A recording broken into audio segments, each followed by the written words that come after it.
જામનગર શહેરના તાર મામદ સોસાયટીમાં ધોરા દિવસે દેશી દવાના વેચાણ માટે આવેલા બે શખ્સોએ મકાનમાં ઘૂસી વૃદ્ધાને લાત મારી રૂમમાં ઢસડીને મોઢામાં કપડાનો ડૂચો ભરાવી હાથ પગ બાંધીને 14 લાખની કરેલી લૂંટનો ભેદ. પોલીસે ગણતરીની કલાકોમાં પોરબંદરના બે શખ્સોને ઝડપી લઈ 18.89 લાખનો મુદ્દામાલ કબજે કર્યો છે. શહેરના કાલાવાડ નાકા બહાર તાર મામદ સોસાયટીમાં પ્લોટ નંબર 26માં રહેતા ફરીદાબેન મુસ્તફાભાઈ નુરુદ્દીનભાઈ અતરિયા નામના દાઉદી વોરા મહિલા ગત તારીખ 30ના રોજ બપોરના સમયે પોતાના ઘરે હતા ત્યારે બે અજાણ્યા શખ્સો આયુર્વેદિક દવા આપવાનું કહી ઘરમાં ઘૂસી જતા વૃદ્ધાએ તેમને બહાર નીકળવાનું કહેતા લાત મારીને નીચે પાડી દીધા હતા અને મોઢામાં કપડું ભરાવી દઈ રૂમમાં ઢસડીને લઈ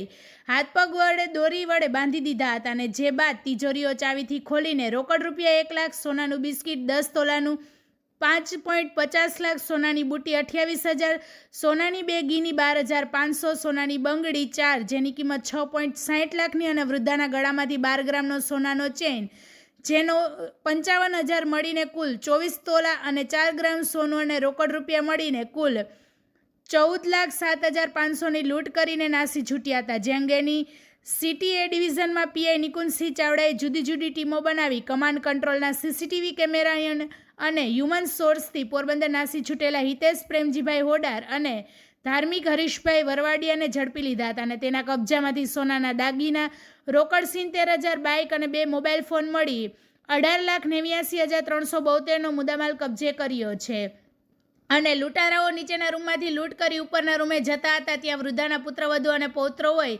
ત્યાં શખ્સોને જોઈ જતા રાડારાડી કરવા લાગતા બંને શખ્સો દરવાજાથી નાસી છૂટ્યા હતા અને નીચે આવીને વૃદ્ધાના મોઢાનો ડૂમો અને હાથ પગમાં બાંધેલ દોરી છોડી હતી અને લોકો એકઠા થઈ ગયા હતા અને વૃદ્ધાનો પુત્ર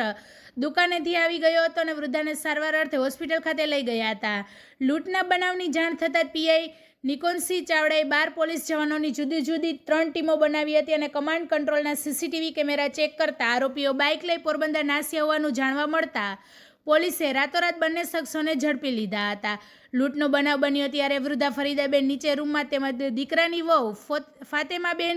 અને પૌત્ર બરહાનુદ્દીન ઉપરના માળે હતા જ્યારે વૃદ્ધાના પતિ ચેન્નઈથી પરત આવતા પુત્ર અબ્બાસભાઈ જીઆઈડીસીમાં હાર્ડવેરની દુકાને હોવાથી તે દુકાને હતા અને જામનગરમાં ઘરમાં ઘૂસીને વૃદ્ધાને બંધક બનાવી 14 લાખની લૂંટ ચલાવનાર બે શખ્સોની ધરપકડ કરવામાં આવી છે અને પોરબંદરથી ઝડપાયેલા બંને શખ્સો પાસેથી 18.89 લાખનો મુદ્દામાલ પોલીસે કબજે કર્યો છે અને આગળની કાર્યવાહી હાથ ધરી છે. જિલ્લાના સિટીના જે સિટી એ ડિવિઝન પોલીસ સ્ટેશન છે આના તાર મામદ જે સોસાયટી છે આ સોસાયટીમાં કાલે એક લૂંટનો બનાવ બન્યો હતો અને લૂંટનો જે બનાવ બન્યો હતો હું સિટી એ ડિવિઝન પોલીસ જે પીઆઈ એને ચાવડા છે આને અને સિટી જે ડીવાયએસપી જયવીર ઝાલા છે આ બંનેને હું બધાઈ આપું છું કે એટલો જે ગંભીર ગુનો હતો આ ગુનાને માત્ર ને માત્ર 5-1 લાખમાં એ લોકો જે છે આને ડિટેક્ટ કરીને અને લગભગ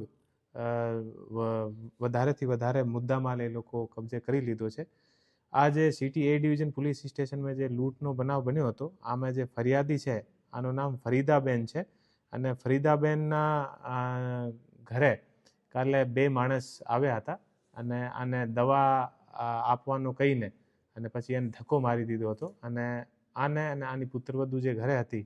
આને બંનેને બાંધીને અને પછી આને ઘરના અંદર લગભગ 240 ગ્રામ યાની 24 તોલાના આસપાસ સોનો અને 1 લાખ રૂપિયા નગદી એ લોકો લૂંટ કરીને લઈ ગયા હતા. આ સૂચના પોલીસ સ્ટેશનને મળતા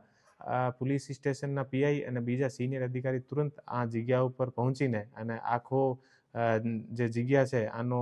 નિરીક્ષણ કરીને અને પોતાના જે ઇન્ટેલિજન્સ અને જે હ્યુમન સોર્સના માધ્યમથી કામગીરી કરી અને ટોટલ જે 2 આરોપી આ ઘટનામાં હતા બંને આરોપીને પોલીસ દ્વારા અરેસ્ટ કરવામાં આવેલ છે. એ જે બંને આરોપી છે એકનું નામ છે હિતેશભાઈ પ્રેમજીભાઈ હોડાર જાતે ખારવા લગભગ 28 વર્ષ અને આસપાસની ઉંમરનો છે અને એ લોકો આ પોરબંદરનો નિવાસી છે. બીજો જે આરોપી છે આનું નામ છે ધાર્મિક હરીશભાઈ વરવાડિયા એ પણ ખારવા અને આની ઉંમર 21 વર્ષની આસપાસ છે અને એ પણ પોરબંદરના નિવાસી છે. એ બંને કાલે આને ઘરે આવીને અને જે સિનિયર સિટીઝન છે આને બંધક બનાવીને અને 24 તોલા સોનો અને 1 લાખ રૂપિયા નગદ લૂંટ કરીને લઈ ગયા હતા અને પોલીસ દ્વારા તુરંત આ ઘટના પર એક્શન લઈને અને બંને આરોપીને અત્યારે અટક કરી લીધા છે અને મુદ્દામાલ જે છે આ મુદ્દામાલમાંથી જે લગભગ 14 લાખનો જે મુદ્દામાલ હતો આમાંથી 14 લાખના મુદ્દામાલમાંથી લગભગ બધું મુદ્દામાલ જે છે આ પણ રિકવર થઈ ગયો છે. તો આખી જે સિટી એ ડિવિઝન પોલીસ છે આને હું બધાઈ આપું છું અને આને જામનગર પોલીસ વતી 5100 રૂપિયાનો ઇનામ પણ આપું છું. અત્યારે જે આરોપી છે આ આરોપીને